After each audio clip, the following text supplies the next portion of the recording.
কেউ যদি দাঁত চুলকায় তুমি যেন নারকেল কোড়া খাওয়ার আশায় বসে থাকো না। ওমা বসো, একটা ইন্টারেস্টিং গল্প শোনাই। এক বরিশালিয়া জামাই, বুঝলে, তা জ্যৈষ্ঠ মাসে শ্বশুর বাড়ি গেছে।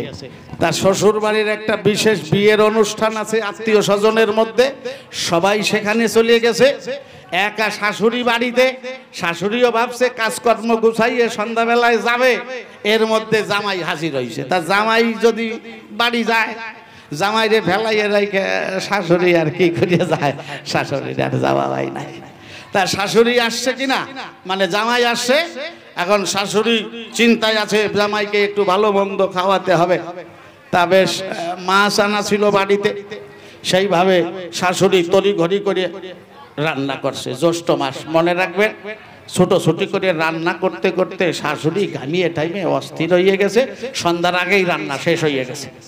তা জামাইকে বলছে, জামাই কেউ যখন বাড়ি নাই, আমার তো আর যাওয়া হইল না, তা এক কাজ করো, রান্না হয়ে গেছে, তুমি খাইয়ে নাও, তারপরে আমি খাইয়ে নিয়ে যার যার জায়গায় আমরা শুয়ে পড়বানে।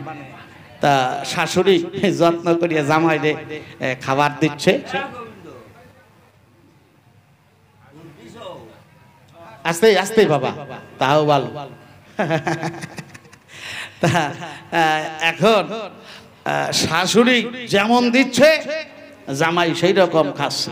খাইতে খাইতে শাশুড়ি খাইতে দিচ্ছে, তো শাশুড়ি চিন্তা করছে জামাইরে যে বরাদ্দে দিছি, জামাই যা খাইছে তাতে আর অতিরিক্ত কিছু লাগবো না, থালায় যে কয়টা আছে ওই কয়টা খাইলে জামাই রয়ে যাইব। তাই শাশুড়ি যে রান্না ঠান্ডা করে এতক্ষণ ধরিয়ে বসে বসে খাওয়াচ্ছে জামাইরে, শাশুড়ি কিন্তু খুব একটা সমস্যার মধ্যে রয়েছে, বুঝলেন। আসলে কি হয়েছে, শাশুড়ির কুকসিতে হয়েছে মশিয়ে দায়, ওই ওর মধ্যে গাম লাগিয়ে এমন ভাবে চুল কাটছে তার বলার মতো না। শাশুড়ি ঠিক থাকতে পারতেছে না, কিন্তু জামার সামনে তো আর শাশুড়ি কুকসির দাঁত চুল করতে পারে না। তা শাশুড়ি যেই চিন্তা করছে, তাহলে জামাই এই কটা খাইলে যদি হয়ে যায়, খাইতে থাকুক, আমি একটু ঘরে যাইয়া চুল কাইয়া সুখ পাইয়া আসি। এখন মশিয়ে দাঁত যদি কারো হয়, ওমা তোমাদের আছে জানা, দেখবা নখ দিয়ে চুলকাইয়া সুখ পাওয়া যায় না, একটু ঝিনুক ঠিনুক দিয়ে চুলকালি ভালো হয়। তাই শাশুড়ি যার বেড়াম সে তো ঠিক পায় কি সে আরাম। ওই ছেলে পেলে যেমন আম ছুলিয়ে খায় ঝিনুক ছিদ্র করিয়া ঘষিয়া, ওই রকম একটা মানে চুলকানির কাঠি বানাইছে ঝিনুক ঘষিয়া, মাঝখানে হাত আঙুল ভরিয়ে দিয়ে ধরলে যাতে স্লিপ না কাটে। তাই শাশুড়ি ঘরে গেছে, বারান্দায় আইসে, খোলা বারান্দার পাশে একেবারে রান্নাঘরের কাছাকাছি লাগানো, এখন ওই কুকসির দাঁত চুলকাচ্ছে, শব্দ হচ্ছে করকর করকর করকর করকর করিয়া শব্দ হচ্ছে। বরিশালিয়া জামাই খাচ্ছে, শব্দ শুনে চিন্তা করছে ভালো হয়েছে, এই বুঝি শাশুড়ি মা আমার নারকেল কোরাচ্ছে। খাওয়ার গতি কমিয়ে গেছে মা।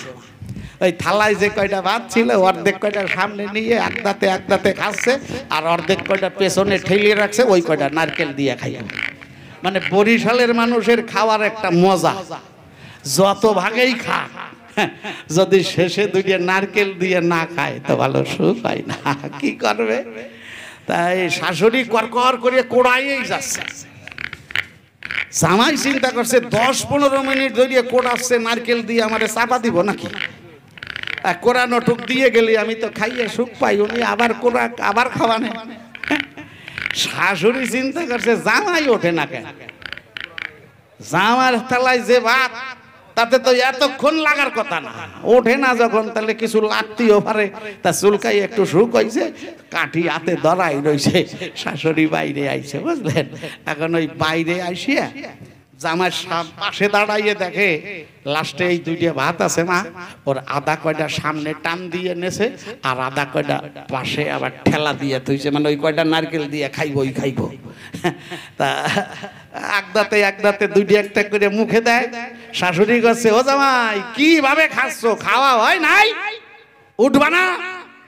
জামাই কয় তাই উঠবো, নারকেল খোরা দিবা না? শাশুড়ি কই জামাই আমি নারকেল কোড়া পাবো কোন জায়গায়? কই পাবা কোন জায়গায়? তাই এতক্ষণ করকার করে কোড়াই দেখি। শাশুড়ি কই জামাই আমি কি নারকেল কোড়াই, আমি তো দাঁত চুল খাই। ও কি তোরে খাবার দেওয়া যায়? আর খাওয়ার কাম নাই, উঠিয়ে যা। যদি কোনোদিন তোর বাবা আসে সুযোগ পাইলে সেদিন খাওয়াই দেওয়া নেই।